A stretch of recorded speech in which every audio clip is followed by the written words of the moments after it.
Now you talk about terror. I've been terrorized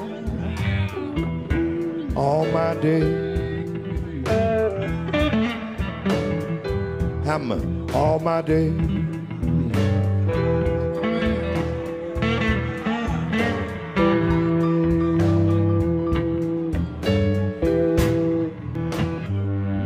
Hi, welcome to Days of Revolt. We're filming part 2 of our discussion with Professor Leo Panich, who wrote The Making of Global Capitalism here in Toronto.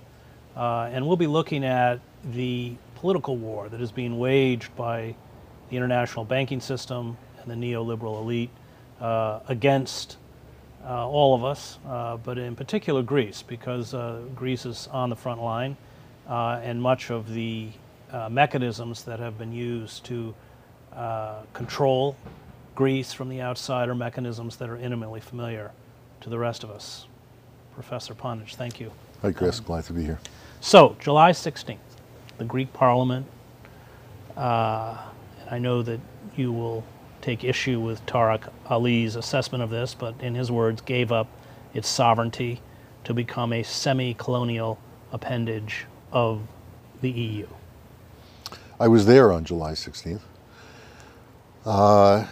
I think that's misleading insofar as Greece did not have full sovereignty before July 16th, and I'm not sure what states do, perhaps, except the American Empire and to some extent Germany within the European Union. You can even say Greece hasn't had full sovereignty since the defeat of the left in at the end of World War II. Right, with the Greek Civil War. And not that it would have had it become part of the Russian Empire either. Right.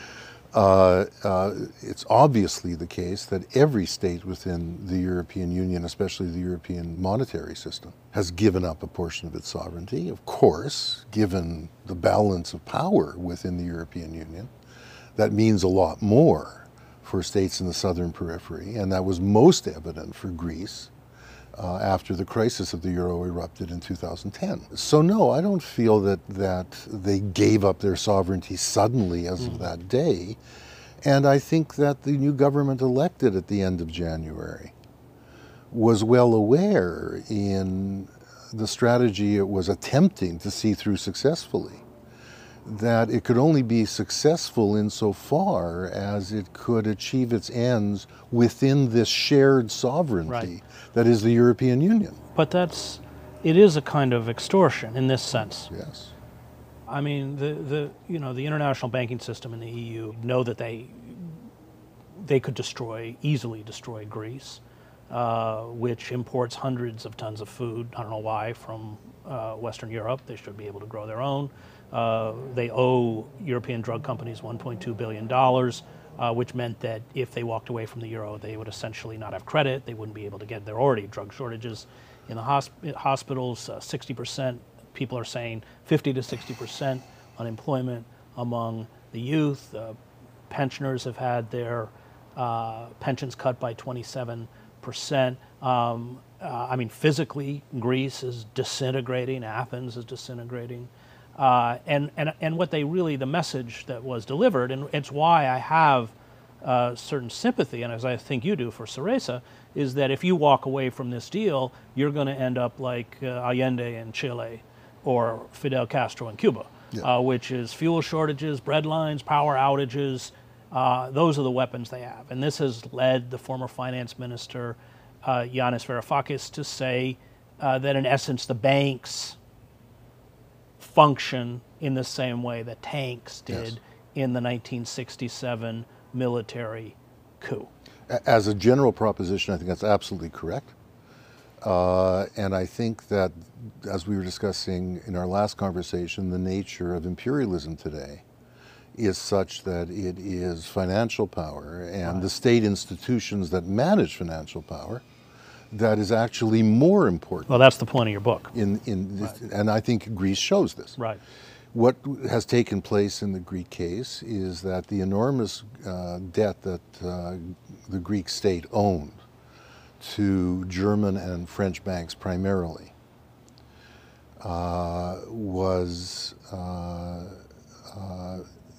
paid off to those banks with loans that were made to Greece by the institutions, by Europe, by the European states. Let's go back though a little bit, because it looks like that money came to Greece. It didn't. And would be used by Greece, but of course it didn't. It's circular, right? What happened, was that in the American case, TARP was used to bail out the Wall Street banks directly.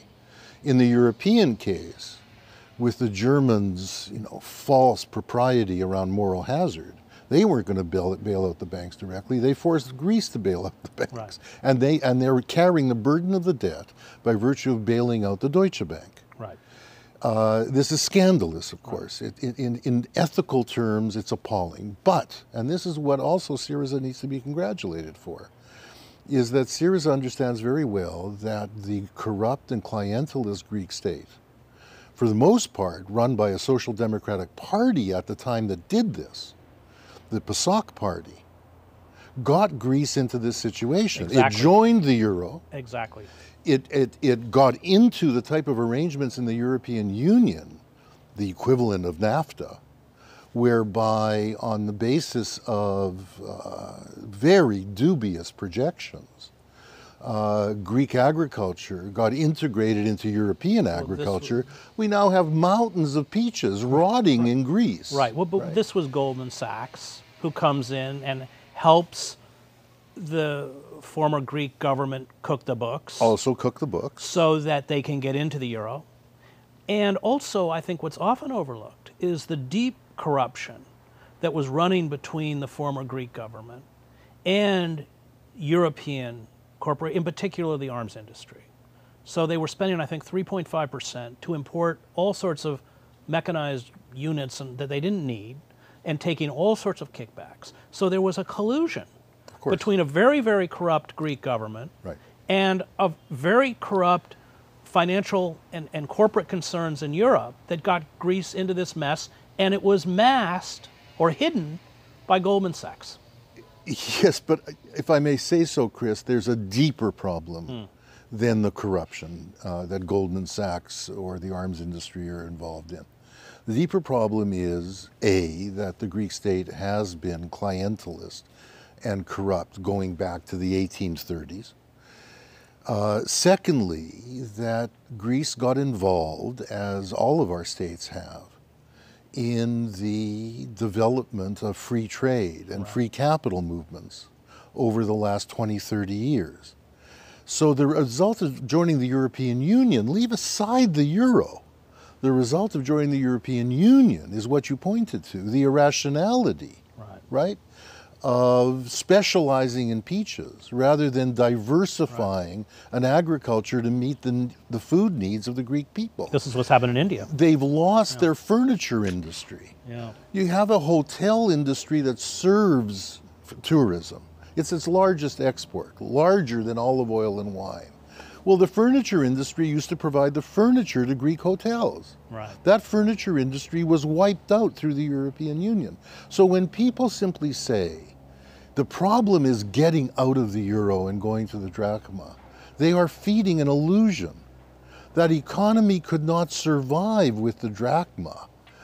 It would need the kinds of protections, the import controls, the capital controls, etc., that would allow a broad-based type of reconstruction of production and consumption inside Greece to take place, which cannot take place within the common market of the European Union. And this is by design. So, I mean, you've designed a system that, as you correctly point out, cannot sustain itself. That's right. Unless it gets this kind of infusion. Right. The difficulty is that unlike Cuba, where the majority of people were subsistence peasants in 1959, the vast majority of Greek workers had rising standards of living during the 1990s and indeed the first decade of the 2000s. But wasn't that and they became fully, I remember lineups of masses of people trying to get into the stock market when it was opened up. Right, but it was an artificial wealth. Of course. I mean, this is the nature of the problem. Right. But the degree of integration is such that if you try to pull out of this system now, most people aren't sure that they want to take that risk. Right. And this makes the politics of this so very, very difficult. Well, you know, there's no question that ultimately this is not sustainable. I mean, there's no dispute about that. They all know this is going to work. And in fact, I mean, not only the IMF says this very openly, Schäuble, after all, the very right-wing German finance minister, came to that last set of meetings and said publicly what he felt all along, which is that Greece should be out of the euro. Well, didn't they try? He had said to Varoufakis, "How much do we have to pay you?" Was it 50 wasn't it 50 billion they were going to give them to get out? To get out. Right. Now the Germans are mainly concerned that the European Central Bank act like the German Bundesbank, that is, treat inflation as the only problem. Right. Unemployment is no problem. Right. And above all, protect the euro as though it was the Deutschmark. Right. So it's designed to facilitate German exports. That's their main concern. So if Greece is in the euro and it's causing a problem in that respect, they want them out. Right. The deal that was done that terrible weekend was, after they won the referendum, was based on this. Finally, the Social Democrats around the table, above all Hollande, said, okay, we ought to give Greece a little more room for maneuver. Obama was finally putting pressure on. He should have put way more on than he had. Schäuble came to that meeting and said, we want the Greeks out. And instead of the negotiations being around, how much room will we give them to maneuver? The negotiations became around how do we keep them in, and what form of draconian words in the memorandum became the way they bridged that difference. But why? I mean, if it's not sustainable, and you know, I think there's almost no dispute that this ultimately is not a sustainable arrangement, why? What's going to happen? Why keep them in? Well, it's moral hazard. It's designed to show, as most IMF structural adjustment programs, which also never really work, are designed to show that people need to subject themselves to the discipline of financial capital, as you were describing it. Right. That doesn't say it'll actually get implemented, but it sure puts the fear of hell into people. Well, is this done in essence to send a message to Portugal and Ireland and Spain? And it has the effect of dividing Syriza, one of the most impressive new parties of the left that's emerged over the last 20, 30 years. That's very much intended. Well, in that sense, what's happening in Greece is nothing to do with economics. Isn't it a political war? Oh, absolutely. Yeah.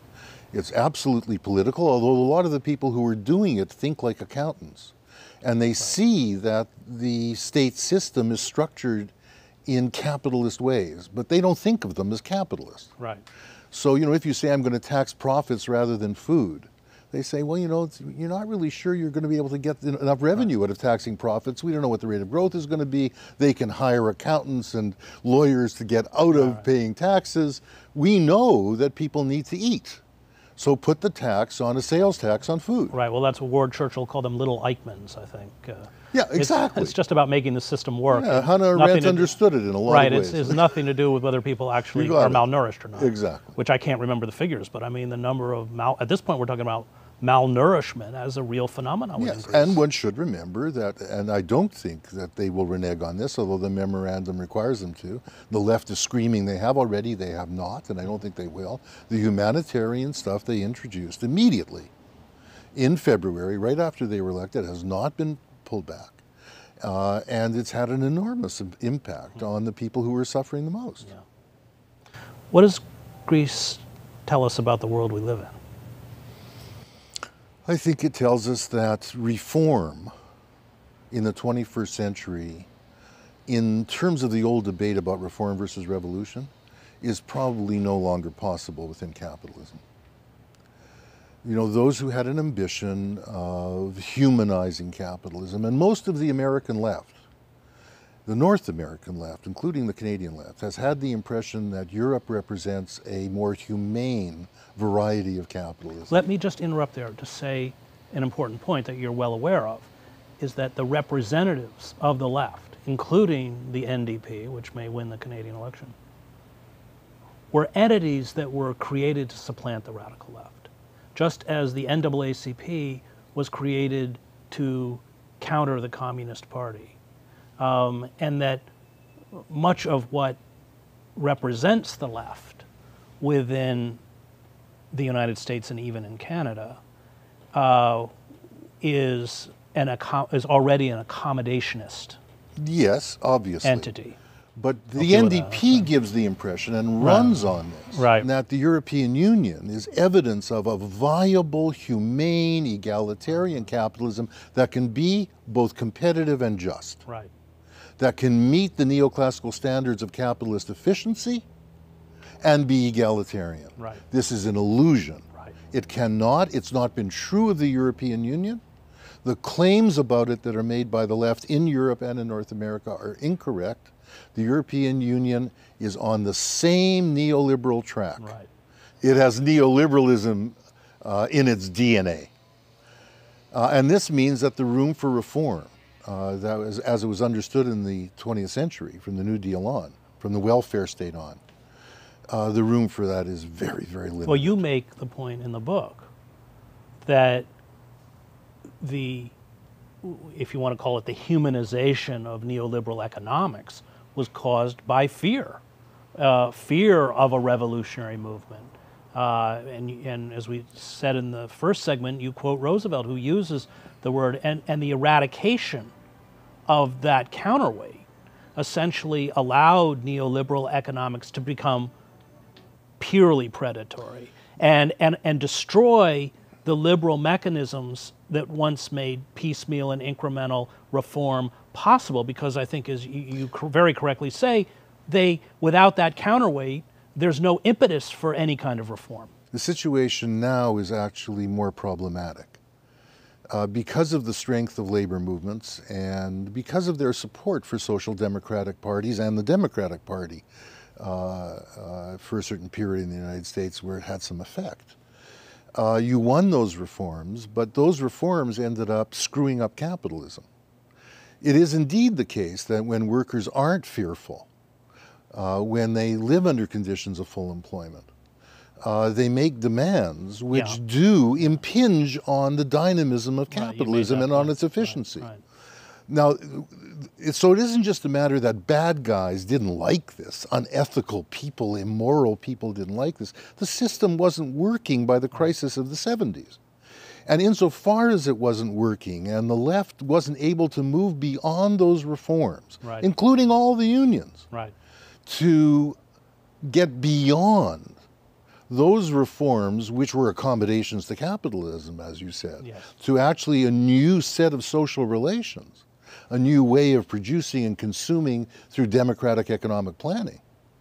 Sure, the room was then open for those who are saving the system. Right, but it was the capitalists that created those quote-unquote reformist capitalist created, groups. but it was also the left's failure, and it is the left's problem today that, when we say there isn't room for reform, well, what does it mean to say we need a revolution in the 21st century? Well, that's a good question, because we're all Greeks now, and we're all having austerity rammed down our throat. We're reconfiguring the global economy into a kind of form of neo-feudalism. So what does it mean to have revolution? That's why I think that those of us outside of Greece should be very modest about attacking Syriza for having caved, betrayed, etc., etc. This is damnably difficult. We need a lot of modesty. We need a lot of careful thought. We need to build. It took 30 years to build what Syriza became. Right. We need to have the kind of long-term perspective to build the types of organizations that need to go beyond. But you're talking about revolutionary organizations, right? Yes, but I don't know that that necessarily has to mean insurrectionary ones. One of the things that the left needs to learn from the 20th century is that the way the left beat itself up then over reform versus revolution often meant insurrection versus parliamentarism, rather than, and insurrection didn't necessarily lead to anything all that damn good either. Right. I think we need to get past that old debate and reformulate it in new ways. That's a topic for another interview, probably. Well, what does that look like? Well, I think as opposed to that old debate, I think we need to try to find ways of doing electoral and parliamentary politics which have revolutionary implications. I think that means linking up, as Syriza did, to the social movements in a way that overcomes what has been the anarchism of the social movements, the anti-party orientation of the social movements. Well, you build movements. I mean, revolutionary movements traditionally build movements that have a political expression. Yes. But the movements are paramount. I think that's right. Although what was the case at the beginning of the 20th century, when syndicalists and anarchists were very anti-party and had a notion that what revolution was about was doing away with the state. You saw that again at the beginning of the 21st century, after given the disappointments with the communist parties and the social democratic parties and the Democratic Party. You saw a strong anarchist current on the left, Right. which was oriented to street protest. And while I think that was marvelous and impressive, you can protest forever and you won't change the world. Right. Unless you get into the state and transform it. Therefore, we need the type of left that puts a lot of thought and a lot of preparation into how do we democratize the state? How do we build up people's capacities to link up with that state, to change in their local communities, the ways that they relate to each other in production and consumption. One of the defects of Syriza, the main one, I think, is they weren't organizing with the solidarity networks to develop alternate plans for, say, transforming Greek agriculture so you didn't have the mountains of peaches and you weren't dependent on European food subsidies that produce these mountains of peaches. And that's what I criticize them for. And that is true, you know, for instance, within the United States or Canada or anywhere else, where it is about, you know, returning to a kind of local autonomy. You see it with the food movement.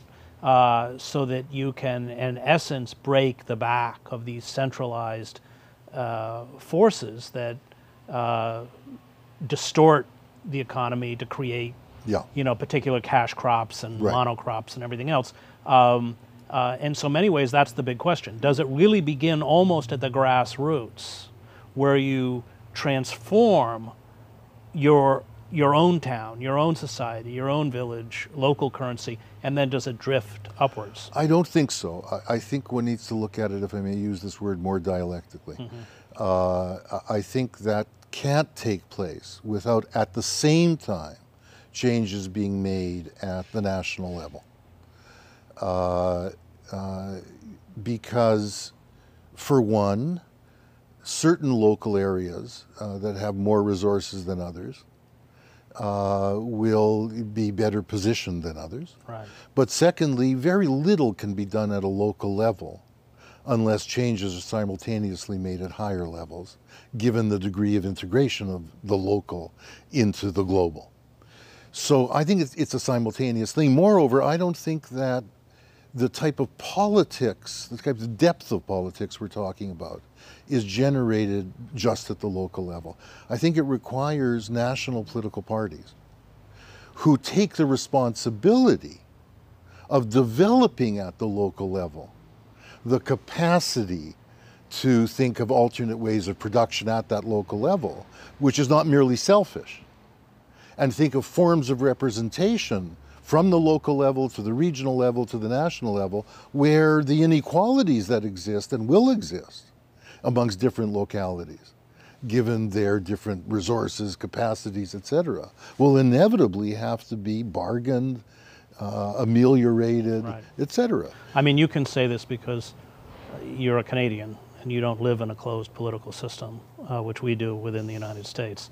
I mean, there still is a possibility for third-party movement. There's still, and I think, you know, unfortunately at the national level, we've been, as citizens, completely frozen out. But, you know, every country has to respond to its own reality. Well, I'm of the view that until the American left gets, if I may use this word on camera, its shit together, whatever we do outside of the United States will be highly constrained. Well, that's So you guys better pay attention to what you can do at the national as well as the local level from our own perspective. well, hopefully we won't bring you all down with us. Thank you very much, Leo. Good to be with you, Chris. And thank you for watching Days of Revolt.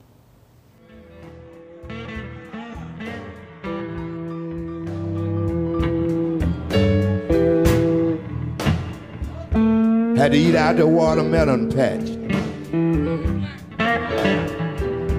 And you know they put me in a shack